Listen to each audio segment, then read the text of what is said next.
Good evening, and if you're just tuning in, you are listening to the Angel Rock and United Public Radio Network. I am your host, Lorilei Potvin. If you are listening and you'd like to watch the show, please come over to either UPRN, as we call its Facebook page, or UFO Paranormal Radio Network. It's also under. Same as on YouTube, or you can watch it on UFO Gods and Extraterrestrials. There's people that go on my Facebook page, I know, to watch it, as well as my YouTube channel. Just so you know, my personal stuff does not come up in comments. And I know we had some great questions and comments with this phenomenal favorite guest from my show, who I'm going to introduce in just 1 second. So please join us, like I said, on UFO Paranormal Radio's Facebook page, or you can join us on one of our YouTube channels I just mentioned. Hi, Dave. A little bit about myself in the show if you've never been here before. The Angel Rock, I cover all aspects of the supernatural as well as the esoteric field. And I have people from everyday walks of life that whatever they're doing, and these are my guests, in the way professionally or extracurricularly, my mouth doesn't want to work, they're making a positive change for humanity. A little bit about myself: I'm a Canadian clairvoyant medium, crystal Reiki energy healer, Akashic Records practitioner, spiritual teacher, and mentor. I'm also a registered nurse. And I'll give a shout out to Jeannie from the UK. She's here as well. Welcome. And this guest we just had on a few weeks ago, I know that my viewers and listeners love him. He is well known. He has his own incredible channels on YouTube, including Fifth Kind TV. He is a author. I'm going to let him fill in the blanks because his bio is so long. It's Paul Anthony Wallis. Welcome, Paul. How are you? G'day, Lorilei. I'm tip-top, thanks. It's early in the morning, so I'm in Australia, so thank you. That's right, on the other side of the world, but it's great to be with you again. Thank you. It is.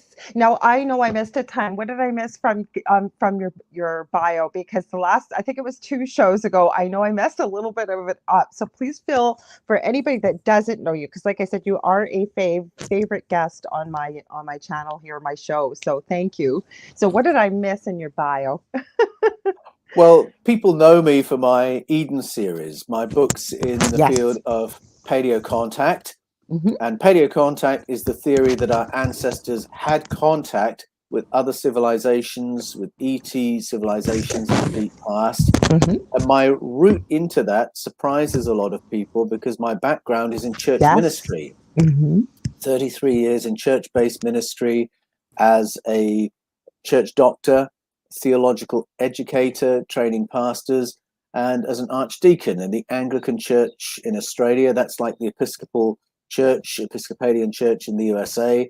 An archdeacon is one down from a bishop, and it's kind of a troubleshooting role. Mm-hmm. But it was the middle role, theological educator, that got me down the rabbit hole into the realm of human origins, human potential, and the question of paleocontact. And in particular, a topic called hermeneutics. And in hermeneutics, that's a new term for me. Go ahead. Sorry. I'll tell you what it means. Hermeneutics is the principles of interpreting ancient texts. Gotcha. And so that's something that I would train pastors in. And we'd look at things like form criticism, which is where whatever text you're reading, you have to ask, what kind of literature is this I'm reading? Is this a record? Is this a chronicle? Is it history with interpretation? Is it poetry? Is it apocalyptic? Is it prophetic? What are the clues in the text and in the context to tell you which it is? And then how do you handle it in the light of that? And then we'd also look at something called source criticism, which is simply where you ask, where did this text come from? Are we reading the original form? Does it differ from the original form? And if so, how? And if so, why? Because that reveals the author's agenda. And then always we'd ask the fundamental question, what do the words mean? And it was simply using those tools on certain anomalies and the stories we tell from out of the Bible that led me down the rabbit hole into the world of paleocontact. By addressing some key translation issues, I could see there was another layer of story hidden in plain sight in the pages of the Bible. And that was the beginning of my journey. I have one question for you, but it's going to lead into another. I wish that you could be teaching what you just put out there with looking at what we have for source material and the questions we need to be asking ourselves. Imperative, but I meant to ask you this the last couple of times. I've never asked you, so it'll be a quick answer. What exactly is a church doctor? Or I don't think I've ever heard that before. Well, a church doctor is not an official title. It describes different kinds of work that people do in churches. Sometimes they are called church doctors. They're often called consultants, ministry companions, mission companions, Okay. intentional interim. A church doctor is someone who goes and helps a church with a specific thing. Okay. And so a lot of my church doctoring has been helping churches to launch from scratch. And then some of it has been going in as a troubleshooter where a church has had a problem that it's not been able to fix, perhaps for decades. There's been some problem that is repeated that has been very damaging and destructive to the progress of the church. And every couple of decades it will repeat. Different people are involved, but the exact same thing will happen. And the cycle somehow has to be broken. You have to work out what is going wrong. Absolutely. How do we address it? And at the sharp end of this spectrum of church doctor assignments is the work of an intentional interim, where, for instance, you would go into a church where there's been perhaps 3 or 4 pastors who've gone in healthy, and then they've been invalided out with mental illness. Interesting. Or where for 30 years, all the children in the parish become sick. And so you know that there's something happening at another level. It's not just a political or a governance change you have to address. There's a spiritual layer to the story that you have to address. How do you shift that? Is there a demonic issue? I was hoping you were going to say that. Okay. Is it a demonic issue associated with the land or with the buildings or with something that's happening among the people? Or are there groups around the church that affect the health of the church? And so the church doctor has to go in, diagnose the problem, and then work out how do we address this? Because no denomination wants to send in a 4th pastor who's going to have to be invalided out or whatever it is, or keep caring for people whose children cannot stay well while they're in a particular church. So that's what a church doctor does. And when you do that kind of work, clearly it exposes you to paranormal phenomena that can be quite stretching to your worldview, because this isn't work that you're trained to do at theological college. You have to learn it on the job, so to speak. And so very often you're confronted with things that your training has given you no prep for. Wow. And then you have to go back to the texts and other people's texts and the folklore of people in the ministry and say, how do we approach this? And sometimes you just have to follow your nose and let spirit guide you, which is pretty much the only method there is when you're in that kind of territory. I'm going to have to ask you to come back to do a show about this another time, because I want to get to your book, because I've been seeing the reviews. I've been seeing all kinds of stuff, because even Jeannie Spencer went, wow, this is interesting. And every time I read your bio, I see this time, I go, oh, I forgot to ask him. I'm going to ask him on air. So thank you. That is fascinating. Fascinating. Because, even as a nurse or a medical doctor, whatever it is really in life, but I find that if we're talking about these kind of things, there's book work, but really where the learning comes in is life experience.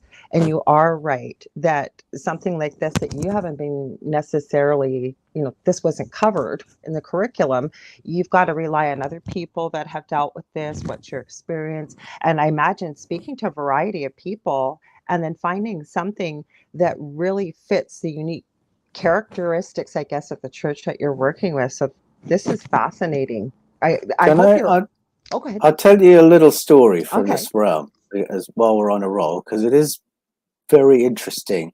Okay. I went to one particular church as an intentional interim, and I was in the weeks and months before I went trying to get some clarity, some guidance on how to approach this, because it was the most heavy duty church doctrine I had done to that point. Wow. And I kept getting the phrase, "You are going to make bitter waters sweet." And I thought, oh, well, that's a lovely metaphor. This is a mistake I often make, that when I get some resonant phrase come into my mind that seems to be from the outside, I assume it's a spiritual message. Right. And that's how I read those words, to make bitter waters sweet. And I thought, what a lovely metaphor for church doctrine. I think we're getting a little bit of noise off your mic. You are right. Thank Lorilei. you. I forgot. And Dell usually reminds me, it's my Super 7 crystal. Please forgive me, guys. And I forgot. That was the last thing. Give me a sec. Let me take it off. No worries. Hi, Carrie Longdock, who's saying hello to us. I told her you were coming, because she had some great questions and comments that we got into. Thanks, I will Paul, be for ready reminding for your me. Give me 1 questions. second. No, we got lots. I'll be ready for your questions, Carrie. And in a moment. I really appreciate it. Thank you, because I completely forgot about it. Go ahead. Sorry. No worries. So that's how I took it, that it was a metaphor for community healing. Well, I got to the parish and I was being shown around the parish, and it was full of images of water. And the person showing me around said, "Have you noticed all the banners and art here are of waterways?" And I said, "Yes, I did notice that." She said, "That's because the name of this suburb is the name of a waterway. All the streets in the suburb are named after rivers and waterways." Make bitter water sweet is in the back of my mind. I'm thinking, oh, is this something, this is more physical, this is more practical than I thought it was.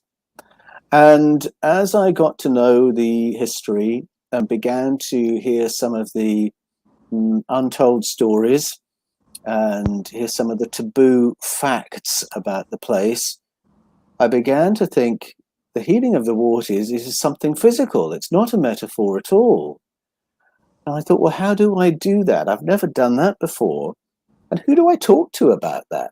Yeah. So I was weighing up who on earth I could say this to, who wouldn't think I was absolutely crazy. So I told a young friend of mine who had been involved in some acts of spiritual cleansing that were done through the campus of the church right at the beginning of my time there. And I knew he had an amazing sensitivity because, without going into detail, his contribution on those 2 days of spiritual cleansing, I knew related to actual objective things. He had no idea, but I could see he was absolutely on the money with the things he was picking up. So I thought, oh, well, I'll ask my young friend, we'll call him Jim. So I went, and he was a young guy, he was a graduate student. And so I just tried to say it idly in the conversation. I'm thinking of doing some prayer walking, I called it, around the waterways in the suburb. Oh, he said, and he suddenly sat up and he got out his tablet and he said, if you want to do that, you'll need to go here, here, here, and here. It brought up a map of the suburb.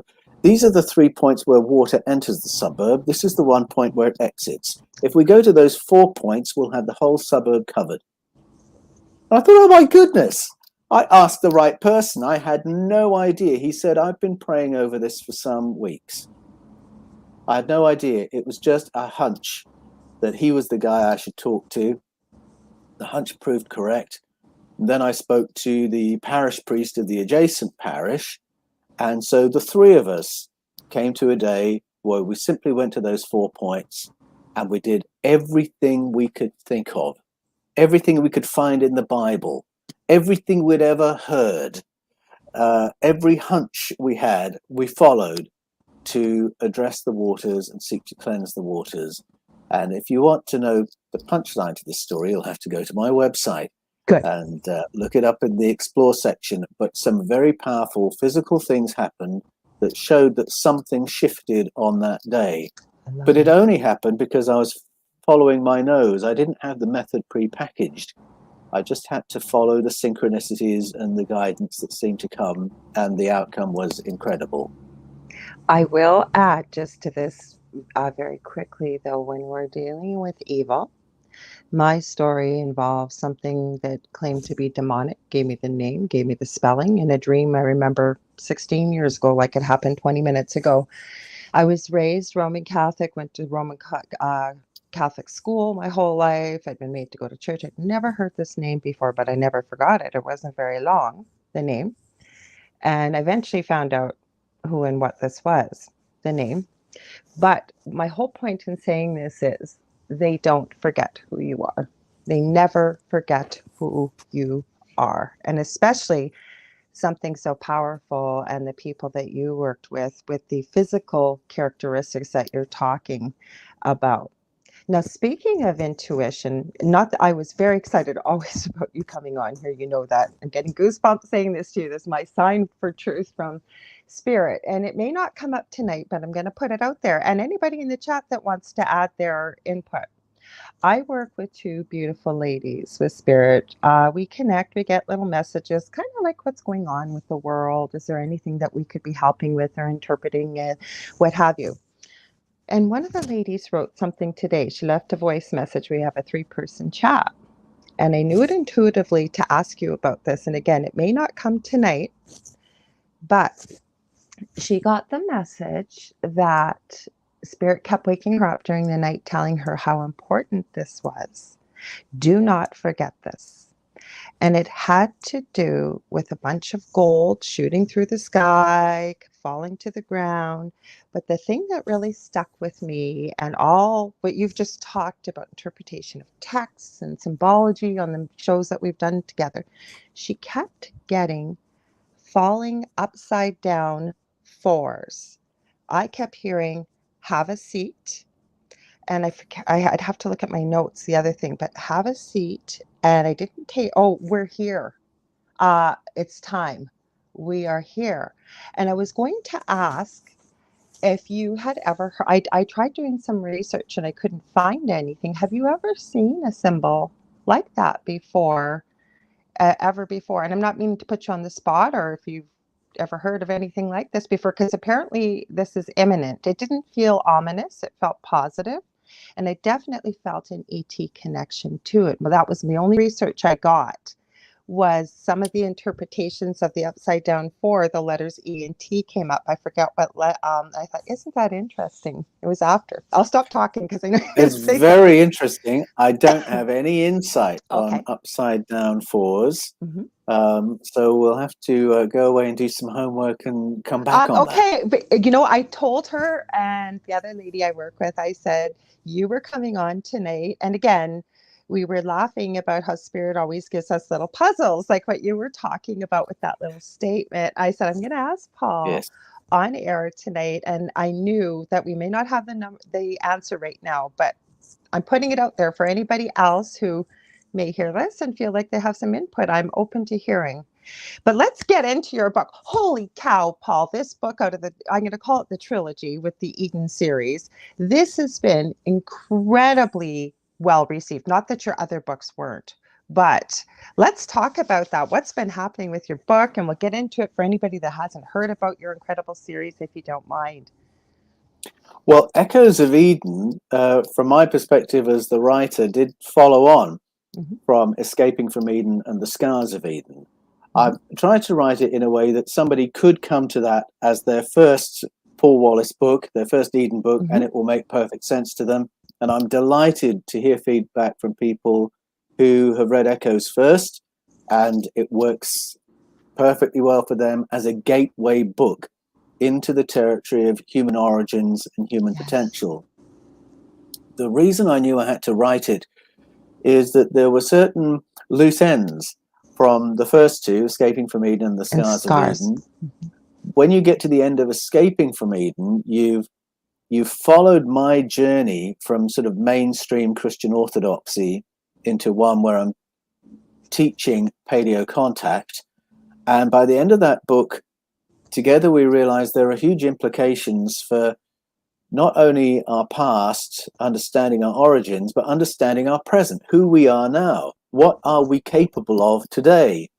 And we leave off at that point, really, at the end of Escaping from Eden. And then The Scars of Eden goes into sort of the psychological, geopolitical, after effect of contact in the deep past, and finds evidence for it all around the world in the ancestral narratives of cultures all around the world, indigenous story, world mythology.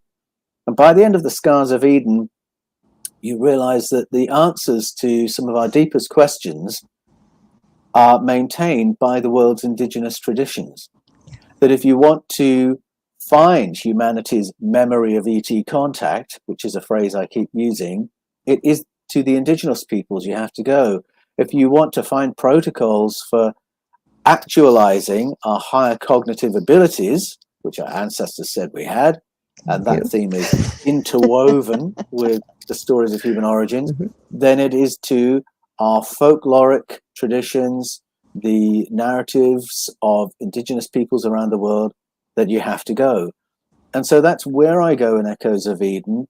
And I find that all around the world, there is this thread of information that interweaves human origins, human potential, paleo contact, higher cognitive powers, that it's all around the world, and all through history, governing powers have pushed it out of mainstream education, mainstream news, mainstream conversation. And yet somehow it survives. Sometimes there are brutal efforts to get rid of the information that indigenous people carry. And so we have horrendous periods of brutalization, stolen generation, exterminations, slaughters. With every invasion that you study in colonization, there's this deletion of the old ways and the old information, and a replacement with the religious orthodoxy of the colonizing force. You can go to any place in any period and you'll see this pattern of official information and then the grassroots information. And it's here in the grassroots information that the insights into human origins and human potential reside. And so Echoes of Eden shows that pattern, shows how it happens, why it happens, and highlights the fact that the information is there for us if we're willing to reverse some of our prejudices and be willing to go to people who have often been the losers in the story of history, go to the marginalized and the suppressed and the persecuted indigenous traditions of the world, and that is where you will find the wisdom of the ages. That's sort of the message of Echoes, but it does it in a way that's full of story, full of humor, and full of bits and pieces you can actually do and take home and do something about. I love it. I'm going to comment here and then comment on what you said because, Dave Petrella said it may have about the 4. I'm going to back up a little bit to do with Jesus, Jupiter. Jupiter's symbol is a 4. And Carrie says she said this really resonates with her. I'm going to see what comes through. And the reason I'm going to tie this back to your book, this message, because I was thinking about, and I smiled when you were talking because that was going to be something else I was going to say. What are the efforts that governments have gone to suppress this? And as always, Paul, again, not cold here. We're in summer, goosebumps, because I was going to ask you that, and you mentioned it. But that was part of this message I got from Spirit as I kept re-listening to the voice message from my friend, is enough is enough. We're here. But I got the feeling from seeing, or as I get visions, I'll hear that right now they're moving closer to the physicality, if you will, of Earth. Yes. I know that they're here already, but enough is enough. Like they're here, like this has to stop. Now, people listening, I'm not saying that ETs are coming here to save anybody. I think that this whole thing, and it's my personal opinion, yes, we are in the apocalypse. Apocalypse means to reveal once which was once hidden. Once you take the lid off that box, you can't put it back on again. So we move forward in a new direction. It's a death of an old way, if you will. So to me, yes, we are in the apocalypse, but I think this is about humanity, like you said, going back to the old ways, but realizing as humanity, we stand together, we unite in who we are, and start discovering some of the truths about, like you said, who we are. That's right, about who we are and what the company is. in which we live our lives on this planet and in this corner of the cosmos. And in writing Echoes of Eden, I had to process some thoughts that were new to me, have been new to me in recent years, because if you say, well, if I say the word alien to most people, then we'll immediately think of Alien versus Predator, Invasion of the Body Snatchers, Mars Attacks, Independence Day. I always feel And like we it's have this disrespectful. I don't know why when I'm referring. We have this image that's very cartoonish and dramatic and terrifying. But when our ancestors speak about contact, they talk about a whole spectrum of contact experiences. And yes, there have been contact experiences that were traumatizing and terrifying. But the first contact experiences that most cultures report are of a positive contact, of visitors in the deep past nurturing our ancestors, teaching them how to live in balance with the planet, teaching them the secrets of agriculture so that they could thrive as a species on the planet's surface. So there's a whole spectrum in that way. But there's also a spectrum in the sense that in Escaping from Eden, I talk about the Sumerian stories, which are very, I think, they're very 3D. We've got a colonization of our ancestors that's quite similar in a way to the way we've colonized each other's countries in the eons since. And it fits with a very physical, three-dimensional notion of what contact is. You know, a UFO arrives, a flying saucer lands on the ground, and some beings come out, and we have a conversation. That's a classic picture of contact. But when we listen to ancestral narratives, contact can look like that and has looked like that, but it can also be something very, very different. And it can be something that you might miss or that you might mislabel. And so when I go to traditional healers, for instance, in Echoes of Eden in Southern Africa, to the Sangomas and Nangas of Swaziland, Zambia, South Africa, if I go for healing, they will perceive me entering the room surrounded by an invisible cloud of helpers who they will then want to tune into what they're saying to their own invisible team, because they'll be having a conversation about how to help me, the patient, progress in life and deal with my physical and other problems. I know that's how you work as well, Lorilei. In fact, there would be healers all around the world from all sorts of different cultural start points who have found their way into that modality, a modality that says that healing is a contact modality. And having discovered that in other traditions, I've gone back and realized that's in the Bible as well. It's in the Old Testament and the New Testament. And what's kind of curious is that whether I'm talking to a Sangoma in Southern Africa or a traditional healer in Aboriginal Australia, or to the writer of 1 John 4 in the New Testament, there's often this slight agnosticism as to who or what the entities are who are providing the information. And I was sort of amused to find this in 1 John 4, because you expect the New Testament to be very, everything's buttoned down and explained, thank you, and this is good and this is bad, this is righteous, this is sinful. But in 1 John 4, the writer says you're going to be getting some good information. There may be some dodgy information there as well. So you're going to have to keep your sovereignty. You keep your autonomy and you weigh up what you hear. And just because a being is advanced enough to communicate with you telepathically, or it may be a physical entity that's got advanced abilities in travel and they can just materialize in your space and give you a message and then leave, which is like a lot of the angelic stories of the Bible, this may be very impressive. But keep your autonomy, weigh up what you hear. Does it make sense? Do you think that's right? Do you need to do something about that or not? And if you can approach it that way, then you can expect to get some good information, is the essential meaning of what's happening in 1 John 4. And what I found interesting is that's contact just as much as flying saucer lands Yeah. on the the lawn of the White House is contact. It's all contact.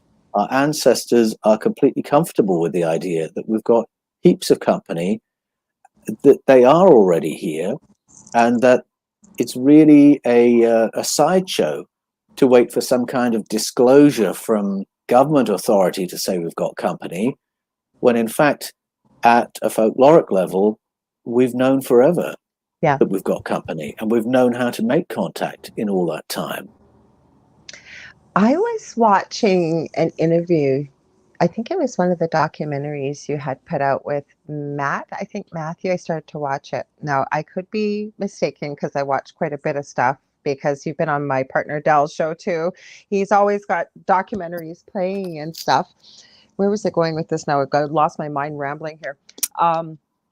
You listened to me talking to Matt LaCroix, is that right? Yes, some of it, yes. And it was very fascinating. Now, again, you got into quite a few topics about historical, like how far back in the different civilizations, if I'm not mistaken. Now, please forgive me if I screwed this up.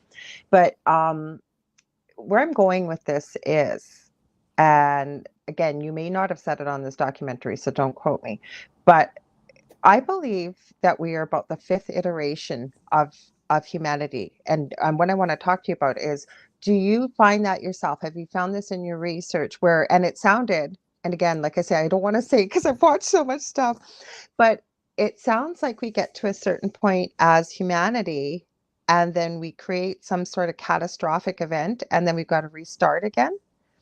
Have you seen any of that? Yes, certainly. I think by the time you get to Genesis 11, which is the stories of beginnings in the Bible, Okay.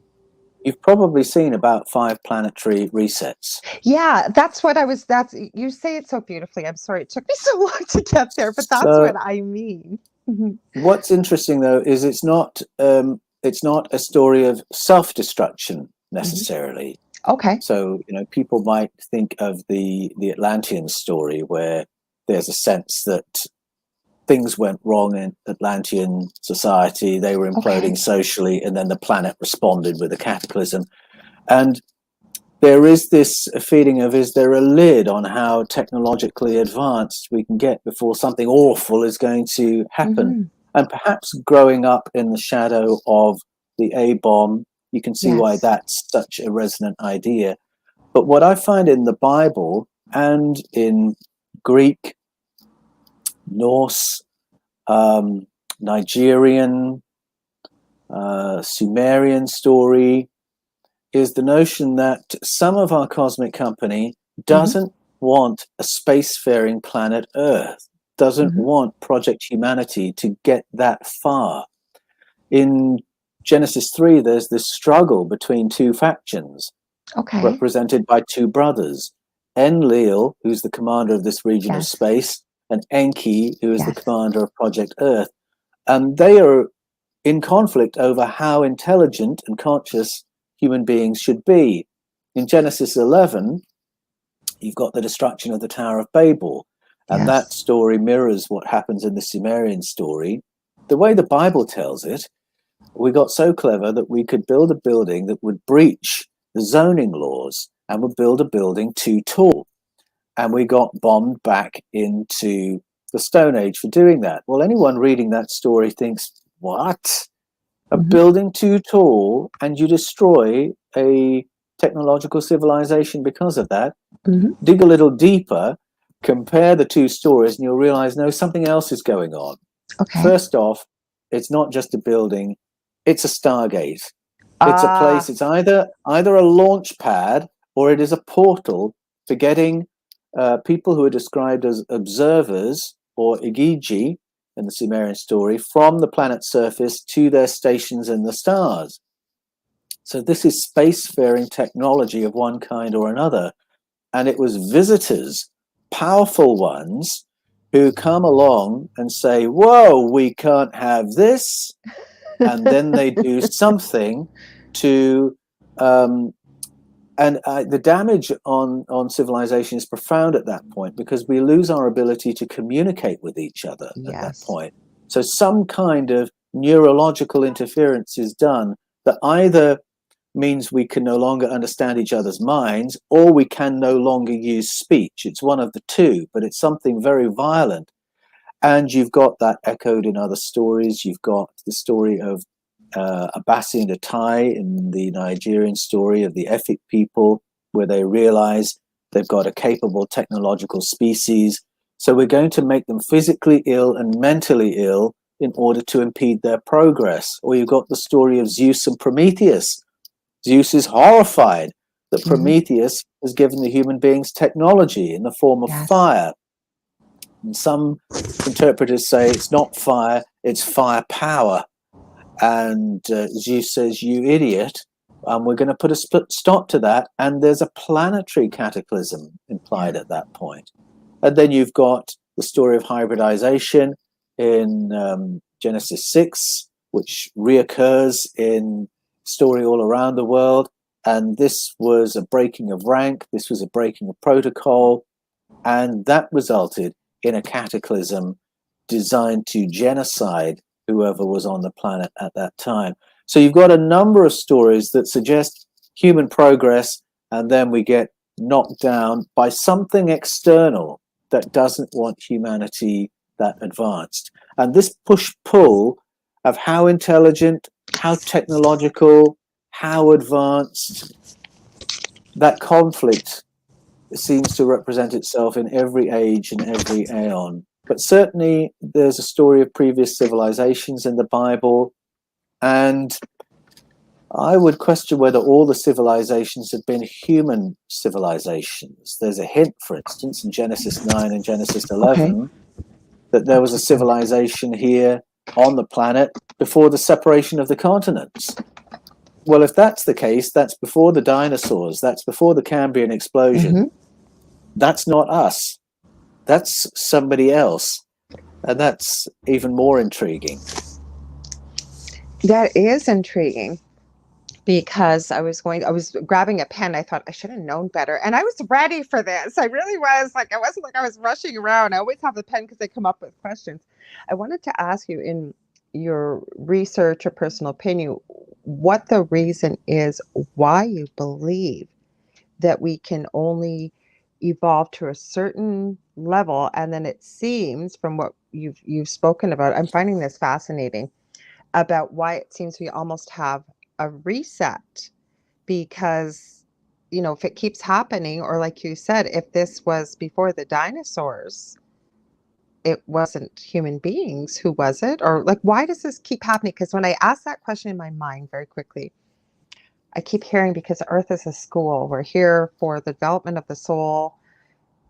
And that's all I got. Like I said, I'd have to go into a meditation with you, but I want to hear what you found. Well, yes, I think that is true. And a short period of time we're here too, compared to we are eternal beings, I believe, or souls, I believe. Mm-hmm. But then I would say that was true of all living beings in the cosmos. We're all here to learn something. We're all part of a cosmic learning journey. True. We are capable of going further as a race. Absolutely. And I think the agreement among ancestral narratives is amazing on this. The idea that we all have latent abilities in our brains that we can access, so that we can be more conscious, we can be more intelligent. So it's not like there's a built-in lid to keep humanity down. And that's why I stressed, I find a lot of stories of external interventions to slow the progress of Project Humanity.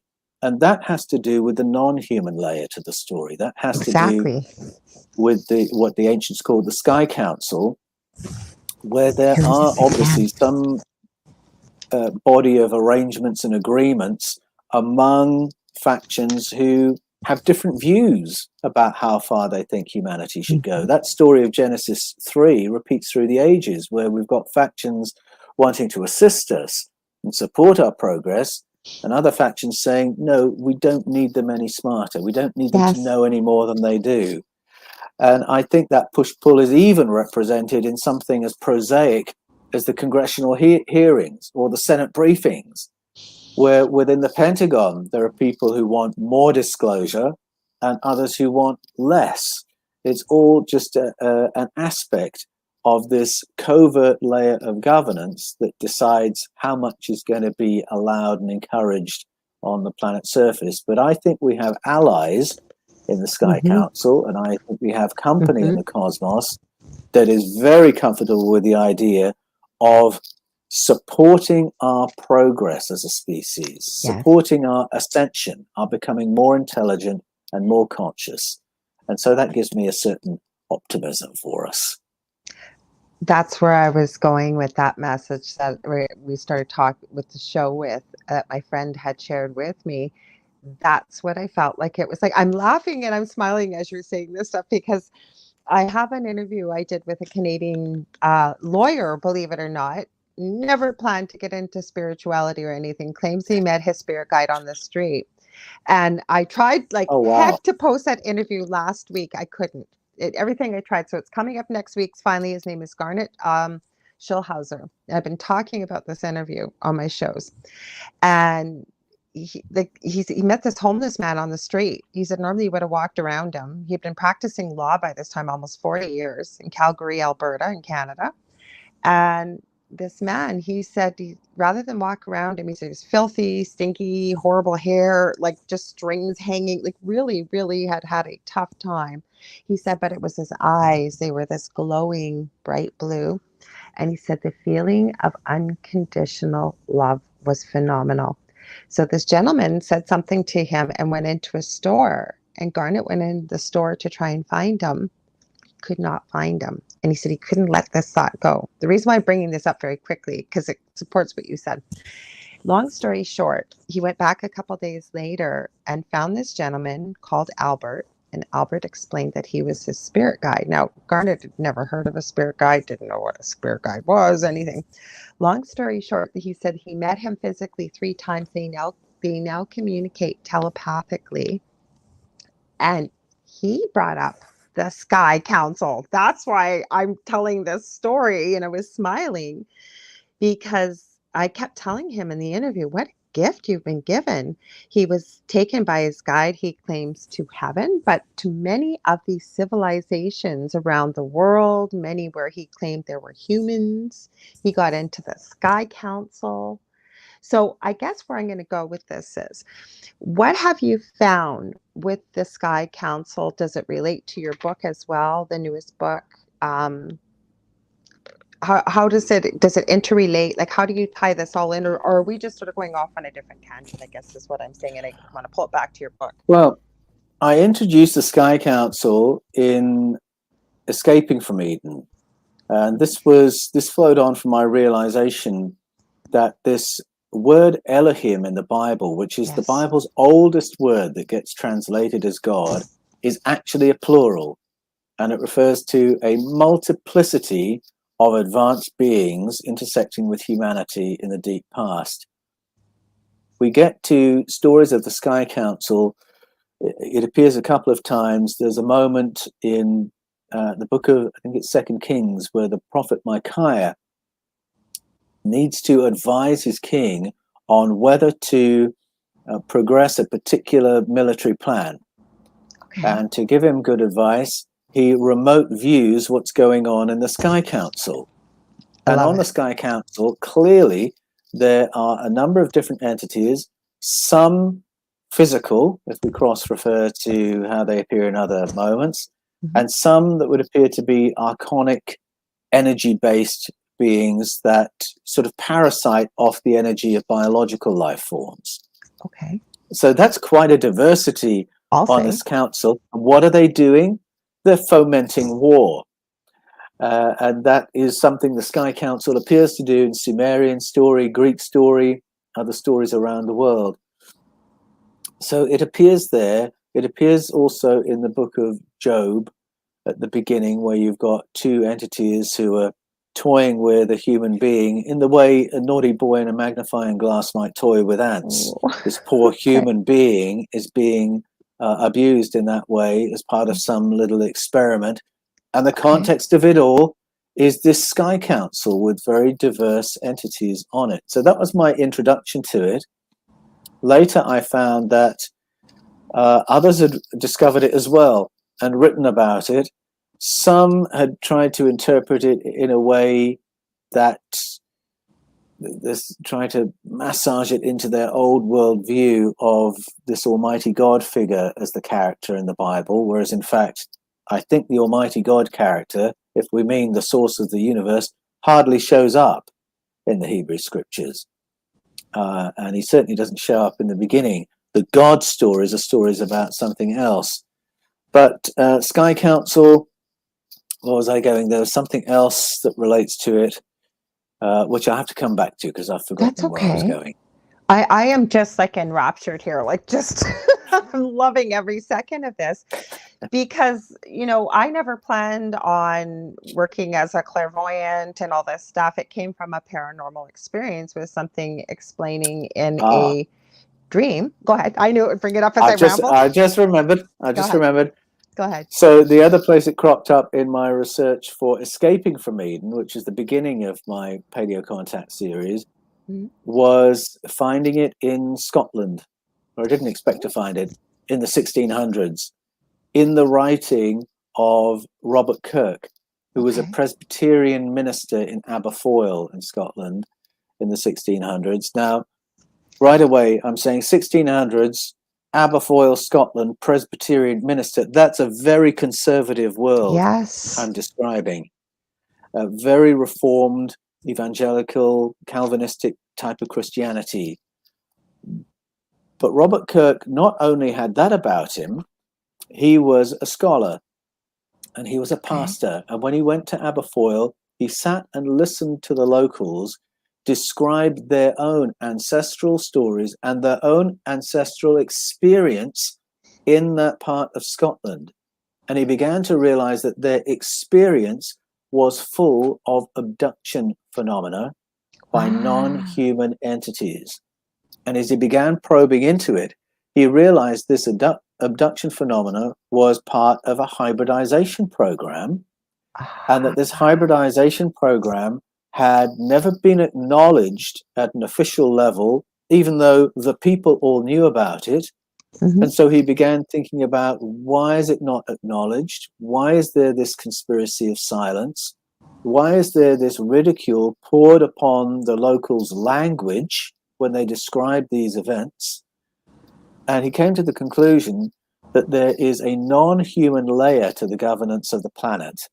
That there is a Sky Council that is in contact with our own governments at a covert level, and that there is an agreement of silence between our covert governments and the non-human layer to keep all this aspect of the human experience undiscussed and under wraps. And he published that in a book called The Secret Commonwealth. Oh, okay. And I think he absolutely nailed it. I think what he's saying is absolutely true.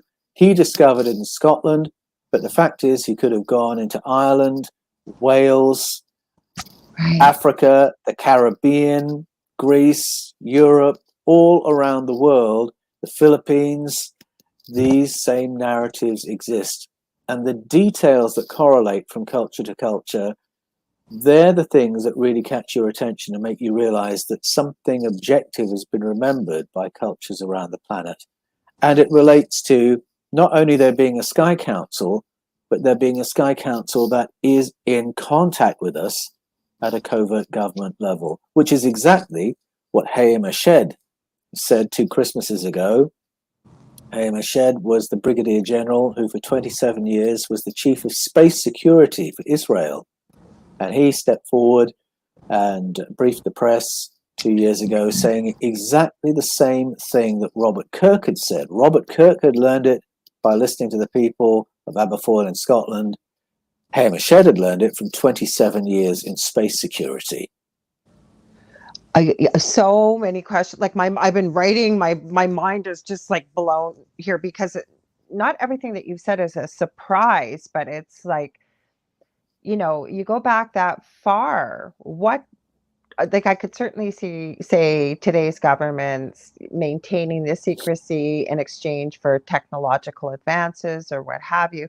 But how do you assure it over all these, it's almost eons, it sounds like, of you know, keeping this under wraps? And what would be the only thing I could think why they don't want, from our conversation right now, humanity to discover our real potential and origins, is because all control would be lost. If we were able to access what we are capable of doing, part of my message also to people always when I'm working with them, teaching, what have you, is that once humanity discovers this, I would think that the shackles and chains would be removed. But I'm going to add one more Yeah. thing to that, Paul, is what do you think, though, is keeping the shackles on our potential? What do you think that is, besides belief from childhood, what we're told, what have you? There has, because we've talked about this before. If somebody has had, say, been in a coma or had a severe head injury, and they wake up and all of a sudden they can speak a language you never spoke, or they're a prodigy, if you will, at the piano because they didn't even have any interest. Sorry, I know you've Yeah. got a great answer there. I'm going to stop right there. Well, if you go to the Mayan story from out of the Popol Vuh, it says that what keeps a lid on us is something in the environment, something that's been released into the environment. So the Popol Vuh tells the story of a vapor that, when sprayed over human populations, dumbs us down and limits our perceptual field to what's immediately around us and what our five physical senses can pick up. But prior to that spray, that vapor, the Popol Vuh says our sight was not limited in the way it is. So if you just pause and think, well, how is our sight limited? It's limited by surfaces. We can't see through, into, or behind things. It's limited by distance. We can't see beyond the horizon. We can't see into deep space. It's limited by time. We can only see the present. We can't see the past. We can't see the future. It's limited by frequency. We can only see this spectrum of radio waves. A dog can see this. A cat can see this. So if we took all those limits off, all of a sudden, you can see radio communications. All of a sudden, you've got remote viewing. You've got future viewing. You've got X-ray vision. Yes. And so the idea is that, absent of these toxins in the environment, these higher abilities will start firing off with far greater ease. It's there in the story the Efik people tell of Nigeria, in which these advanced beings, Abasi and Atai, find an advanced human species, develop beyond their expectations on planet Earth. How do we dial them down? They release devices into the environment that will make us sick, emotionally, physically, psychologically. And there's that same motif. We retain the same potential, but there's something in the environment to damage our overall health, to dial us down. And there is a positive take home from that as well, that if you want to be maximally conscious and intelligent, make maximum progress in your life, then make sure your environment is as clean as it can be, that your water is clean, that your food is clean, that you don't live in a soup of electricity and internet, this, that, and the other. There's only a limited extent to which we can turn that down these days. But we can do things to ensure that we're grounded, earthed, and in as healthy an environment as possible, that we are as much in balance with nature as we can be, because that is the environment in which we thrive as human beings. That would seem to be the take home. That makes a lot of sense. Mind you, I'm thinking over the centuries what they could have sprayed. We could do a whole show on spray, what they spray now in the soup that we're living in. I always found it very funny. There was, about 2 years ago or 3 years ago, there was this documentary that came out called Earthing. It was like this phenomenal discovery for healing. And it's like, oh my goodness, this has been around for centuries, eons. That is not new. No, The not at problem all. was, the problem was we needed that movie because it was news to a lot of us. It was. It If was. we had listened to our grandparents or Mm-hmm. to our indigenous neighbors, we wouldn't have known straight away about earthing, that it's Mm-hmm. healthy to sleep on the ground, that it's healthy Very. to walk barefoot. If you go and visit a traditional healer, one of the first things they're likely to advise you is to take your shoes off. Mm-hmm. You're not going to get recalibrated in a healthy way unless you are connected with the soil of the planet. And Mm-hmm. so it is very, very old knowledge. But the reason that movie had to be made I is agree. a lot of us just didn't know that. No, didn't know it. And it's the way spirits always showed me as human beings while we're here is we are meant to be in balance. That means energetically, spiritually. I mean, it could go on, but they always, and this is actually big news to people that I work with. And I'm glad because we work with the people we're meant to work with. I understand that. But I always say, I get a lot of people coming to me that are so stressed. I'm stressed at work. I'm Yes, stressed. And so when you teach them how to ground, and then you talk about connecting to source, to spirit, whatever their belief is, the universe. And I try to explain it. The video that I shared this video with many people, these two videos on my channel. And I say, I'm not trying to promote my channel, but it takes longer to explain than it does because so many people believe that meditation, you have to be sitting up on the top of some mountain and sitting in the lotus position for hours and hours on end. Don't get me wrong, it's an incredible experience, but it's not necessary. But I believe that we're meant to run energy, if you will, through our entire bodies. I think that's why, the Chinese talk about whether it's qi or ki or acupuncture works or things like this. And then I teach people to send that energy, that stress, if they will, connecting. I call it Gaia. I say you can call it the sun of the earth, whatever, and let Gaia take that from you. We live on this planet, I always say, and then let her send all the positive love and energy back to you. And then she will take what you sent and alchemize it. And what I usually use, I don't get that complicated, but the relationship of plants and trees with us, right? And it's yes. so simplistic. People know that. Now, did you find any of that with your book at all, or anything to support that? Because I know you mentioned, and you're not going to give away your secrets. And guys, you need to go out and buy this book. I started reading it. I haven't had the time. I had gotten quite sick there for a couple months, but it got me on the first page. It just pulls you right in. So I don't want to give away your secrets, but you said there are some things in the book that will help people to take the lid off of these gifts that we believe still exist. Yes, there are some things. I don't want to give too much away Yeah, I because understand that. the purpose of Echoes of Eden is to get people to go and sit at the feet of their own local shamanic healers, Love it. indigenous elders, to find out what their own heritage is, and then go to the guardians of the folkloric traditions of their own heritage. And Okay. that's where the real gold is to be found. But I have learned along the way that to rediscover that you and I are actually part of the planet Yes. and part of the ecosystem. Mm-hmm. Often when we talk about the ecosystem, looking after the ecosphere, Mm-hmm. it's as if we are not part of it, that we are assisting it in some way. But no, we're part of it.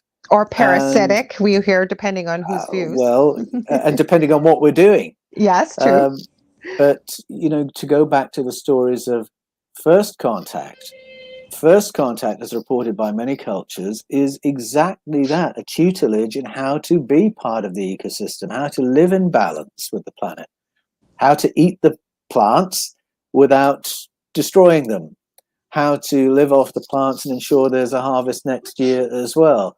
These are the fundamental lessons that so many cultures describe as being the input of beautiful visitors in the deep past. For me personally, the whole Eden series followed a time when I wanted to recalibrate depressurize, because just now you were saying how we diverted from our higher selves and our higher faculties. And it's by being kept overscheduled and overstressed. Yes. And so I'd done a bit of that in my own career and came to a point where I had the opportunity to dial it down, focus on my health, do some deep breathing, some controlled conscious breathing, get some sun on my skin instead of sitting in an office all day, walk barefoot in the forest instead of in an insulated office or house. And I started doing those things. So those are all really vital things. Pay attention to what I was eating. So clean environment, clean water, clean food, deep breathing, sunshine, earthing. I started doing all those things that sort of reconnected me with the ecosphere. And what followed from that was a period of healing and rapid learning, and a firing off of remote viewing experiences. And as that was happening, I had to stop and think, what does this mean? Why is this happening? Is the one a result of the other? And it was only a long time after that I realized that my ability to do the research I did and deprogram and recalibrate in the way I did so swiftly was absolutely connected with that approach to health and groundedness and connection with the natural environment. So I would encourage anyone to do all those things. I started sleeping on an earthing mat because sleeping on the ground is a little bit less practical where we were living. Yes. I would probably be in hospital with exposure if I tried that Uh-huh. the other way. But an earthing mat does it for me. And so I'd recommend all those particular things. But then for more advanced modalities, well, you'll have to read Echoes of That Eden. answer was perfect. That's Good. what I was hoping. I know you don't. We're going to give it and again, people. I'm not saying I don't gain anything from saying this. I'm telling you, go buy the books. They're incredible. But I wanted to thank you. You answered it beautifully because it gives people an overview. And I think some of the most pertinent things that you said there were connecting with the indigenous people of where you live, but also with your own roots. It's powerful. It's even things that I'll talk about when I'm teaching. And I really regret this with my own mother's mother. And I talked to her about this. She lived into her 90s, and every Christmas she came from England. She didn't have an English accent, but she used to make this plum pudding with a brandy sauce and what have you. And I kept saying, we called her Nanny. That I don't know why we called her that, but we did. And I said, I'd love to sit down with you and write down these recipes because one day you will be gone and they'll be gone without you. That happened. But I think from a young age understood, I always liked elderly people. To this day, I do. They have so much to teach us as I'm getting older myself. But Yes. the stories and the history. But like my grandmother taught me, which is a dying art, depending on where you live, how to can, how to preserve, how to make Yes, jam, of how to make course. jelly, Yeah. how to make bread. But what I'm saying is, I think that what you said was so powerful, including Paul. And I think with those of us that do teaching is you said yourself, you shared your personal experience that even though we talk the talk, we have to walk the walk. And you said it so beautifully there with what you did. So thank you for the way that you answered it. I really appreciate it. I resonate with what you say about your grandmother. And yes, Nanny is a traditional name for a grandmother in England. Yeah. So I had a nana and I had a granny. Okay. So Nana was my dad's mum, Granny was my mum's mum. Yeah. And Granny was the one in particular who knew how to pickle things, how to jar things, how to turn things into preserves.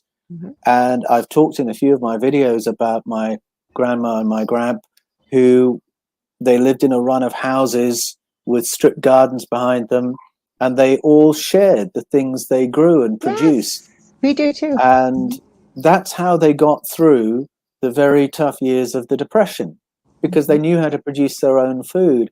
And it's not just a matter of surviving and having food to eat when you don't have a lot of money, but they had the folkloric knowledge of, if you've been stung by a bee, this is what you do. If you just burnt yourself, this is what you do.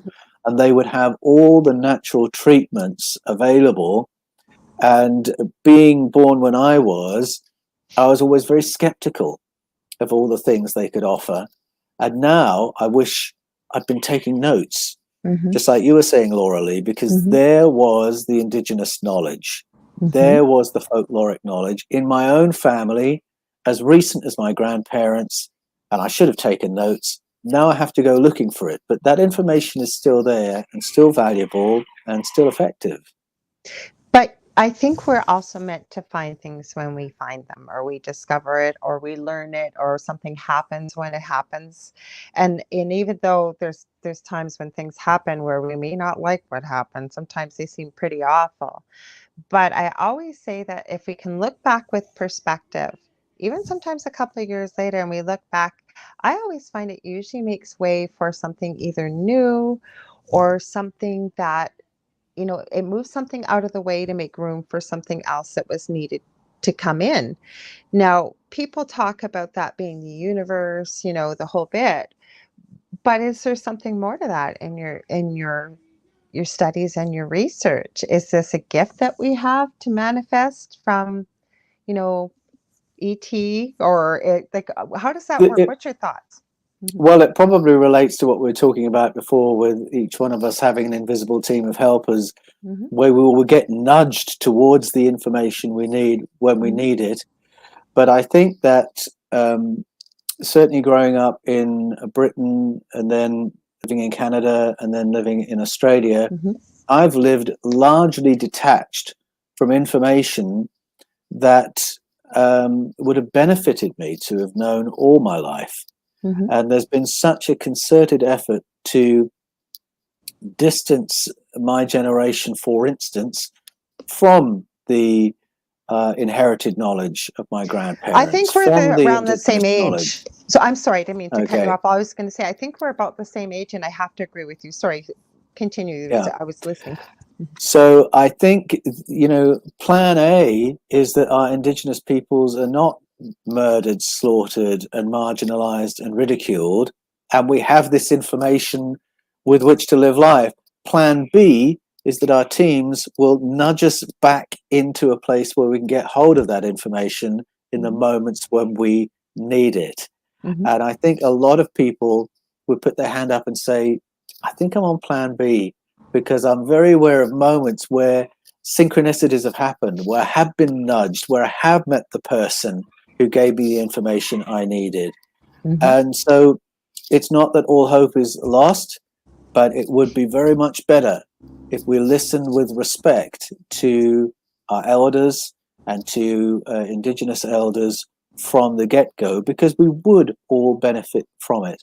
And that's really my purpose with Echoes of Eden, to get people to have an appetite for that and see the value of that.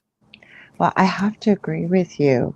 And then Jeannie asked you a quick question. All I was going to share is when I was working before I hurt my back, I was asked to set up a diploma course at our local college here for registered nurses, and they're called registered nursing assistants at that time.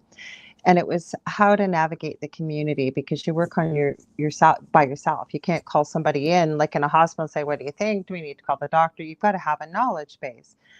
I have to say, because where I live has such a rich Ojibwe culture. I'm smack dab right in the middle of Canada, 35 minutes away from the Minnesota border. So I contacted our reserve. It's only 10 minutes away by car. And I said, would you have somebody that possibly with shamanic, abilities, or, what have you, an elder that would be willing to come and speak? I have to tell you, I had that gentleman back 3 times. Every one of those nurses was rapt, sitting at the edge of their seat. And what was so imperative, okay, we deal with many Indigenous people that were ill because they're not maintaining their ways of life and the diet and what have you, the health issues, seeing the same things over and over, like you mentioned at the church, but with human beings.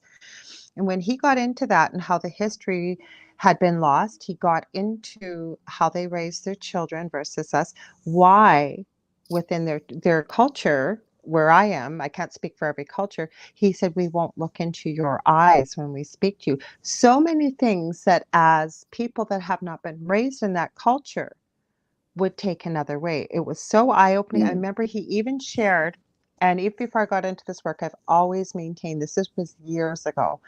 He brought a ancient secret painkiller type of medication, like a liniment you would rub on the skin. He talked about traditional things that were important about the earth, what have you. Just incredible. I've always had such a respect, and I've never forgotten that gentleman, his name or anything. Like I said, my students kept asking me to have him back. And I'm so grateful for what he shared because we were better able to take care of Indigenous people because of the knowledge he shared with us, the energetic exchange. He never accepted money for this liniment. It helped many people. Like my mother had fibromyalgia, and he gave me a bottle, and not expecting anything in return, but explaining about how equal energy exchange, if you will. The whole reason I share this is that's just my little piece right there that I'm sharing. So what you're sharing with in your books, I really hope that people can understand how important this is. Would you agree? I know you're going to agree, but if you can add anything to that, Paul. I think you've said it beautifully, really. I mean, there's a reason this information survives. Mm-hmm. And I am really awestruck by what I've discovered in writing Echoes of Eden. Mm-hmm. The effort to marginalize and destroy Indigenous information has been immense. And yet, there is power in the information that ensures that it always survives, always resurfaces. And I'm coming to use the phrase the wisdom of the ages, Mm-hmm. because there really is such a massive overlap of the information and the modalities and protocols curated by different cultures around the world. And I think that the wisdom of the ages really has a power to assist humanity in every Yes. generation. And there is some other dimension to the story that means the information will never go away, will never ultimately be destroyed despite every effort. And that alone, I think, ought to get our attention and our respect and have us sitting in exactly the way you describe, in awed wonder at what we're being told by these ancient traditions. We grow up in the education system with a basic prejudice that you and I are clever and our ancestors were stupid. Yes. And we just have to flip that and suspend all our disbelief, let go of all our prejudices about who is to be taken seriously and who isn't, and listen and learn. I have to agree with you. And if we could just see that we wouldn't be here without our ancestors. And again, I don't know why maybe it was the time for me to learn it, but being quite young when I learned this, but there was so much to be taken from people that have lived with experience with the Indeed. centuries before us, the what they share with us, and what is really fascinating to me, and then I'm going to share these two questions quick, maybe I'll say it, is that there's so many similarities around the world. Now if there wasn't some truth to that, and how would it exist for all this time to this day that we're having this conversation? And with the amount of research you've done to be able to see, the similarities, there has to be some kind of truth to it. Assuming that they didn't have the technology that we have today, right? Well, that's right. And then some people groups who deliberately walked away from technology. And I think Mm-hmm. that's part of the Aboriginal story in Australia, for instance.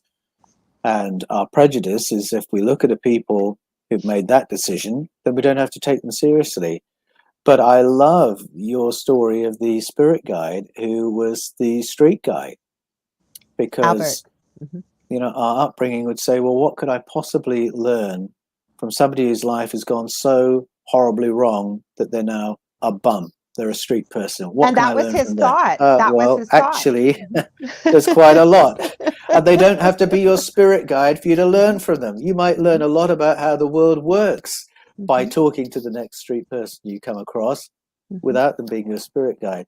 But I love how that story completely reverses, your assumptions, your presuppositions, and gets you to look and listen and realize that every living thing around us, I shouldn't even limit it that way. Everything around us is an avatar of the cosmos, is an avatar of cosmic intelligence, is an avatar of cosmic consciousness, there to experience us and there for us to experience the cosmos.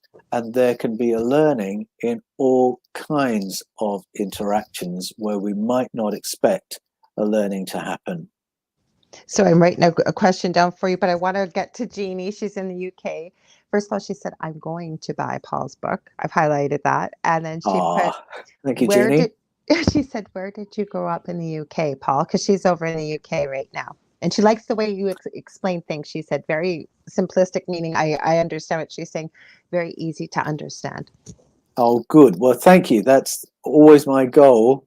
I grew up in Buckinghamshire, and I started off in a place called Presswood near Great Missenden, Buckinghamshire. We lived in Chalfont St Peter for a while, lived in Amersham for a while, if you know that part of the world. And that was a lovely place to grow up because it was the place where the commuter belt met farming. And so it was a nice sort of dual world to grow up in. It's given me this this love of nature that I was growing up there, and this love of animals that I was growing up there.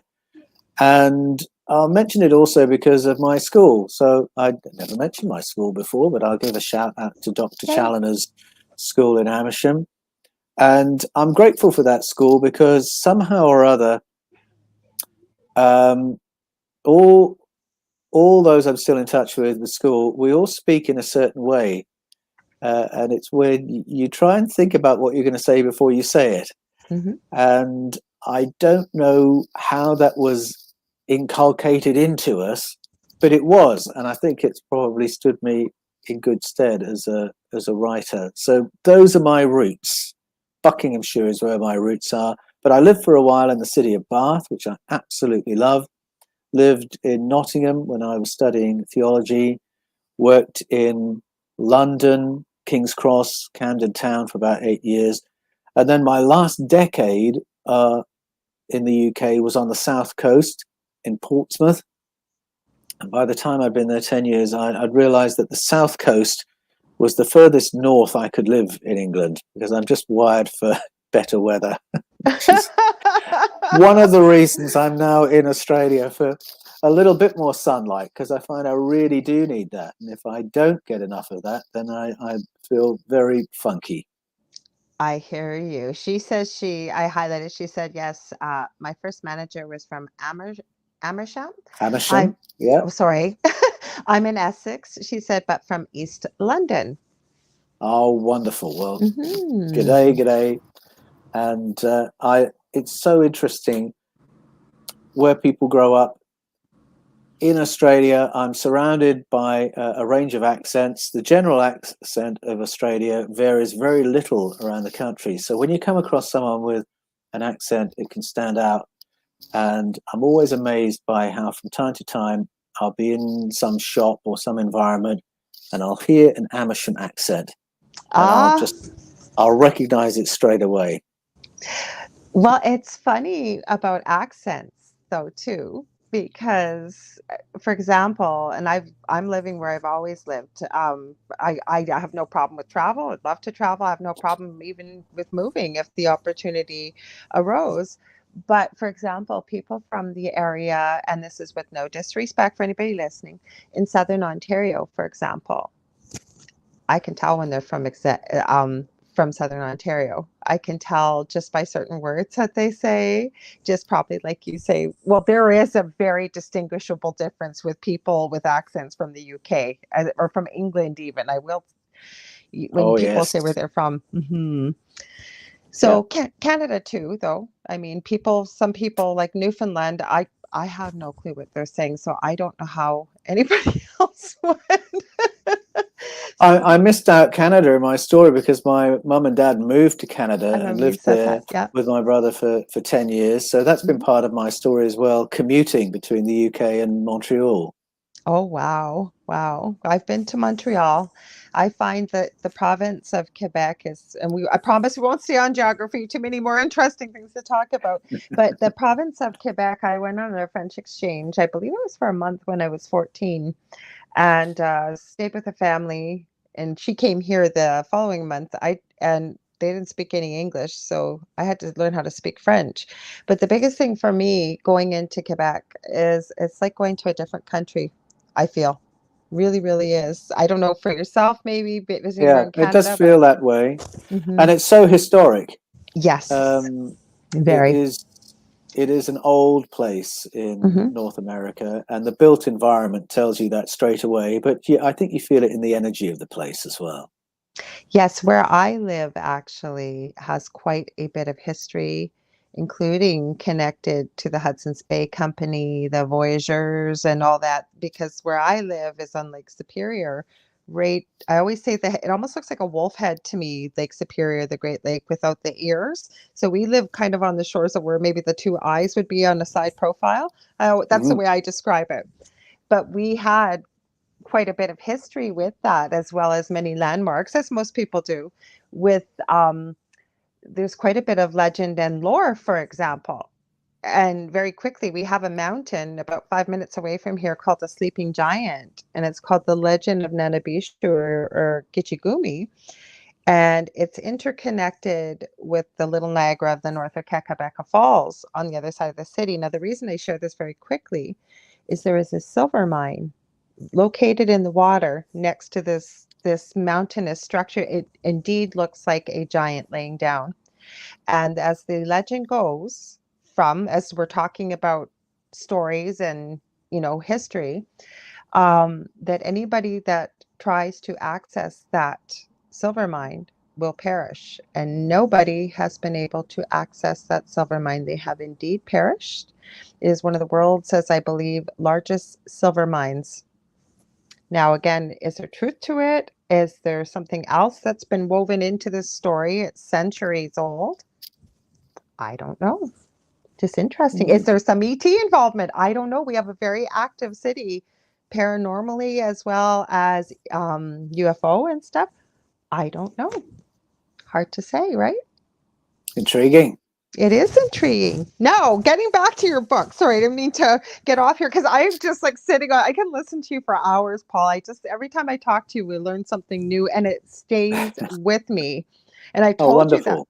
No, especially I still when we talked, and this was a couple shows ago about human potential and about the gifts, unlocking those with somebody, say, and I just mentioned it earlier, maybe waking up from a coma or stuff. And the point that stuck with me is you said, is it still there? Like we were talking about human, 1.0, if we're going with this theory, which I do believe that we had some ET involvement. But if we weren't with human 1.0, and I won't say it as eloquently as you did, maybe human 1.0 wasn't obliging to be serving an extraterrestrial race, so they reformatted the human, but these little secrets are still within our brain. That has sat with me for months because I think there's some truth to that. I really do. Yes, well, it's in a number of culture stories, so that makes me listen up and Excuse take me. it seriously. Hmm. And also the fact that those same cultures do have mystical and shamanic protocols designed to activate our Hmm. higher faculties. All that goes together. And you mentioned just now that the idea that we have higher abilities latent in our brains is not absent from the world of serious peer-reviewed science. Hmm. As soon as you start studying the phenomenon you referred to, acquired savant syndrome, you'll learn that peer-reviewed neuroscientists around the world are asking these questions. How Hmm. come higher faculties are in our brains in the off position? that they can Yes. be knocked on by accident? And can we access them without a brain injury? And Mm-hmm. I think our ancestral narratives say, yes, we absolutely can. No, we didn't get into this the last time, and you've brought it up. And this is something that I have found absolutely fascinating. Remote viewing. We were going to, you've talked about it in your books a bit, I believe, because some of the questions. Can we talk a little bit about how does that come into play? What did you find out? What did you share? Well, remote viewing is one of those things that I think a lot of people, if they're in an amenable social environment, will admit they've had a glimpse of. They've Yes, I had a have. glimpse where they knew or they could see something that was happening in another place, and they're not quite sure how they knew it or how they saw it. It was just a little flash. I think it's quite common. And when I was doing my sunning and earthing and deep breathing, I was Yes. finding I was getting more of these remote viewing experiences, and I just wasn't sure why it was happening. It didn't fit into my paradigm for ministry.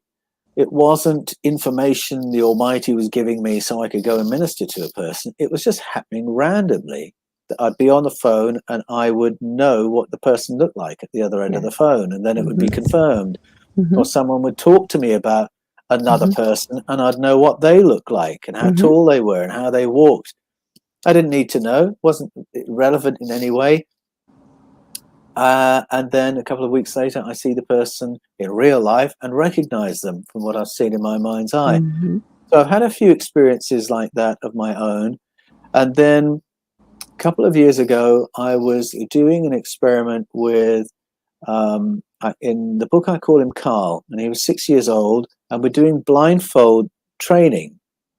Now, we were doing it because I'd seen it in a movie where Mm-hmm. people could read blindfolded. And I wanted to know, how real is that? Is that really possible? And if so, how does that work? So I was in a room with Carl, 6-year-old, blindfolded. The beginning of the experiment, all he could see was total darkness. And then after a little while, he could call the color of cards being held in front of his face. And then after a while, he could call the color of cards being held behind his head. And then the order of cards when they were stacked behind his head. And so as this progressed, this experiment, I was just running out of explanations for how Mm-hmm. this could possibly work. And then from out of the blue, the trainer, his name is Bodan, said, "Carl, what am I holding under my desk?" And Carl said, "Oh, I see two rounds of black wire and glass, and then I can see two lengths of black wire." And Bodan says, "Yes, Carl, you got it. Black wire frame spectacles." Now, those specs were under the desk of a trainer. It was off camera. He was in a different continent to us. So all my explanations of color receptors on the face, that doesn't work. That's remote viewing. How had we just gone there? So I've had these sort of piecemeal experiences of it myself. Now, through my study, I realize not only is it a notion in ancestral story, so we talked before about sight not being limited, according to the Mayan story, that our ancestors had sight that was not limited. I can find it if I go to Aboriginal elders, and they can do it. They can do remote viewing. Mm-hmm. And then as I researched Echoes of Eden, I realized this isn't just something that's part of shamanic life or ancestral narratives. It's actually been a program within US intelligence since the 1970s. They Mm-hmm. have employed people to do remote viewing in order to obtain information that has strategic intelligence value. And the US intelligence departments have had that because they found out that the Soviet Union had it. Oh, yeah. And then I discovered it was not new in the 1970s. In fact, when Queen Elizabeth I laid the foundations for Her Majesty's Secret Service, MI5 for intelligence, MI6 for counterintelligence, Mm-hmm. the very first thing she wanted was a remote viewing department. because her own scholarship had led her to believe that was entirely possible and would be the most economic way of knowing what her enemies and allies were thinking and planning. And so I go into the story of that in Echoes of Eden, how that department was staffed, what they did to achieve remote viewing, and then look at the parallels between that experience and the 20th to 21st century experience of it in US and Russian intelligence. And I give some case studies of interesting moments when it's worked in phenomenal detail in ways that are totally inexplicable by the conventions of Newtonian physics. And once you've seen it done, once you've experienced it, once you know it's something our governments invest millions of dollars into, it takes you to some really fundamental questions of what is space? What is consciousness? If remote viewing is possible, then space and consciousness are not what we usually think they are. There's something else going on, and it takes you down another rabbit hole. I love it because I agree with you with remote viewing, and people, you can do this. Now, I've had arguments, love him dearly. Joe Montaldo, who owns our network here, and he's got his own great shows, got UFO Undercover and Gray Zone Uncensored with Michelle DeRoche. And he has told me that, no, you can only use remote viewing for seeing big things.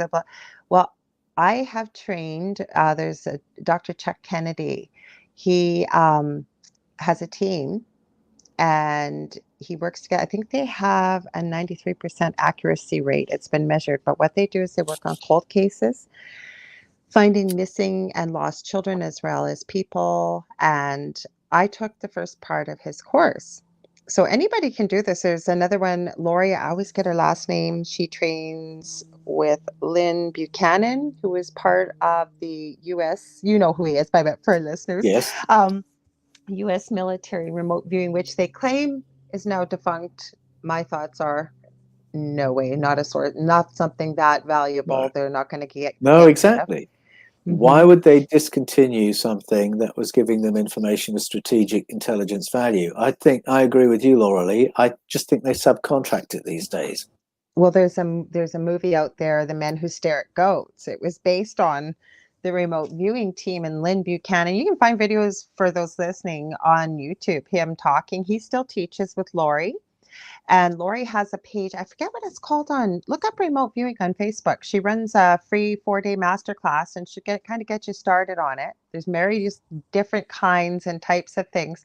But my whole point is you can be taught. Like, I've run out of time, but there's been times when I've tried it and he gives you a meditation. I'm talking about Dr. Chuck Kennedy, how he taught me, and I liked it because eventually as you practice and work with this, he's taught people how to go and remote view and check if there's a body found, about, is their heart still beating? Are they alive? What day did they, like, really succinct information, forward, backwards in time. So there's no limitations. I mean, you can see anything you need to see. This is what the argument with Joe was, that you can only use it for certain things. There are no limitations. And I'd love to hear your thoughts too, Paul. It sounds like you agree. There's no limits. Well, I do agree with that. And I think it relates to that question of what is consciousness? And, another topic that raises the question of what is consciousness is when you study out-of-body experiences or near-death experiences, people who've had those experiences report that once you're out of the body, time doesn't mean anything. Doesn't exist. No. Doesn't exist. And space means something different. And if that's the case, then to bring it back to remote viewing, you realize all the conventional limitations of Newtonian physics, forget those if we're talking about remote viewing. And we can remote view things that are invisible to the human eye, to put it that way. I mean, there was an amazing remote viewing of the rings of Jupiter, which nobody knew existed prior to 1973. We knew about the rings of Saturn. No one had even suggested was that Jupiter Ingo might Swann have rings. Was that Ingo Swann? Yeah, I thought so. Yeah. Remote viewed it. So that's beyond anything to do with having very acute eyesight, of being able to see a long way, that's something about the fabric of space and how it relates to the fabric of consciousness. So these are really profound questions. And even though we don't have our head around it, we still use the modalities. Police do use remote viewers when Absolutely. they're up against a dead end, if someone's Mhm. been kidnapped, if they've got a cold case. Now, they might not get a result every time from it, but it produces enough results that the impulse is there among our law enforcement that they do go to people who have this faculty. So I think that's pretty significant that that's the case. I've had a fascinating story shared personally with me, and I've asked them if they'd be willing to share it either with Dr. Chuck Kennedy or somebody that would help utilize this information. And I've respected that they didn't want to. I'll change a few details. It would never identify anybody what I'm about to share here. But this person, and I've seen other intuitive abilities on them, so I know this they were not telling me the truth. They are seeing through the eyes of somebody that is murdering people, young children. And they know the Oh, area, yes. they know where it is, they can see before it's going to happen, what's going to happen. So, again, it draws a very fine line about who you share that with and where you go with it. Because how do you know Yes. these things? How do you see these things? Because unless you're dealing, say, like you said, with a police force, that understands about, because it's the future that they're seeing, and they're Yes. feeling what this person is feeling and why they're doing it. They know what the person looks like, but where do you Yes. share these details? Actually, I know two people, not such a graphic story as what I shared, but same thing, can pick up a picture, and they're over in Italy, and there was a kitten that was lost we were looking for, of a friend. They were able to pinpoint the streets using Google Maps. I mean, I live in a city of 100,000 people. They've never been to Canada. They were able to do it. Wow. How do they do this, right? Mm-hmm. Yeah, that's amazing. There's a really amusing moment in the history of the remote viewing um, work of US intelligence. Mm-hmm. There was a new chief of staff who came in. He was a little bit skeptical about it. Yeah. And so he knew they were paying remote viewers to do this stuff. Mm-hmm. And he wanted to have some kind of a control group Mm-hmm. to get a sense of how effective these other people were. So he brought in some random others who were not remote viewers Mm-hmm. and gave them the same exercises they were giving to their experts. And they could do And it. they could do it. Uh-huh. They could do it. And so one of these random others who'd been brought in Excuse me. became Mm-hmm. part of the program that way Mm-hmm. because she was every bit as good as the Mm-hmm. ones they were already paying. And I love that because that does seem to suggest we all have this. We We do. all have this ability. It's a matter of learning to recognize it and learning to nurture it, learning This to give attention to child, it. this child was exceptional. I wanted to ask you this. Did you say Carl as a 6 year Carl, old? yeah, What yeah, was your deductions as to why was he naturally very intuitive? Was he gifted? Because yes, I agree, but with that level of accuracy, space and time makes no yeah, difference. We're looking into quantum physics. It's proving that. Same as when I yeah, do a reading with someone halfway across the world, where you get people in my city saying, well, don't you have an office? Can't I come in? I don't need an office to work with you. Like, I don't. But my point is, and I hope that didn't sound egotistical for people listening, I didn't mean it that way. But there is no, like, we're talking about this, there is no space and time when we're dealing with this kind of stuff. So back to Carl. What were your yeah. thoughts? Like, why did he have such a level of accuracy? Well, it was interesting Mm-hmm. because I saw Carl do this experiment. His older brother, their older sister. Carl was the best, and I Okay. think his advantage was that he was 6, Okay. and that Makes a was lot of my sense. big take home from that. That Mm-hmm. the youngest got into it the fastest, found it the easiest. The youngest was the only one who could read blindfolded out of the 3, Mm-hmm. and all I can say is there's something. First of all, he hadn't had as much entrainment as the older ones Mm-hmm. into what's possible and not possible. Yep. Mm-hmm. Although none of them were surprised when impossible things happened, to give them all due credit. So there's that aspect. But I think also our brain waves are a little bit different at that age. Absolutely. And I know with my own kids, I've got a boy who's 7, and he will often just speak out loud a thought that I've thought in the privacy of my brain, 30 seconds before. Yeah. And what he will say is not a 7-year-old sentence or a 7-year-old thought. It's my thought he's just spoken. Mm-hmm. And it'll often be my 7-year-old who'll come running and say, "You called," and I'll say, "I didn't, but I was about to." So I just think at that age, there is a natural sensitivity. They are wired for learning and absorbing information at that age. Absolutely. And so I think everything is in the on position for them to see things others of us who are older might not see, or we just might zone it out. We might not give attention to it. I can think of other experiences where my kids have seen things that I haven't seen. I was going to bring that up. Because they're that age. Because their brain waves are operating at that frequency, they're picking up on things that mum and dad would miss. I will tell you that when I'm working with people with a paranormal situation, for example, I always say, listen to what your children are saying, especially younger children, what they are seeing, trust what they are saying and they are seeing, as well as your animals.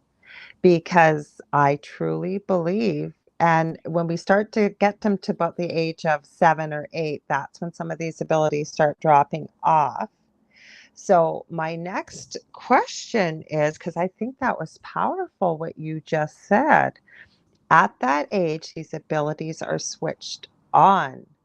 Wouldn't that be powerful if we both have an idea being parents of what's probably switching it off, but if there was a way to maintain that switch on, Yeah. right? Mm-hmm. Well, I think I'm no expert in this. I'm just feeding my way forwards in this, but I certainly encourage my kids to trust their own perceptions. Me too. So if my kids say they've seen something, then I'm not going to be one who says, "No, you didn't, honey," or "Are you sure you did?" Yeah. "Are you sure that wasn't a dream?" or whatever. I will listen to their experience first before I start deciding what I think it is. I want to know what they experienced, what they heard, what they saw. And I think encouraging our kids' creativity and imagination is another way of keeping some of these valves open, if I can put it that way. I always ask my kids what their dreams were. Yes. And one of the reasons I do that is that I've learned for myself that when I wake up, I think most of us, when we get older, we remember fewer of our dreams for some reason. But there'll be a few that will, cut through the fog, we'll remember, and we'll think, "Oh, I wonder if that was about something." And I've found that when I wake up in the morning, as soon as I wake up, I will have some memory of what I've been dreaming. Agreed. And it's while I'm in that waking up state, that liminal state. The sweet spot. So what I've Mm-hmm. trained myself to do is to stay in that spot as long as possible, to remember the dreams as long as possible.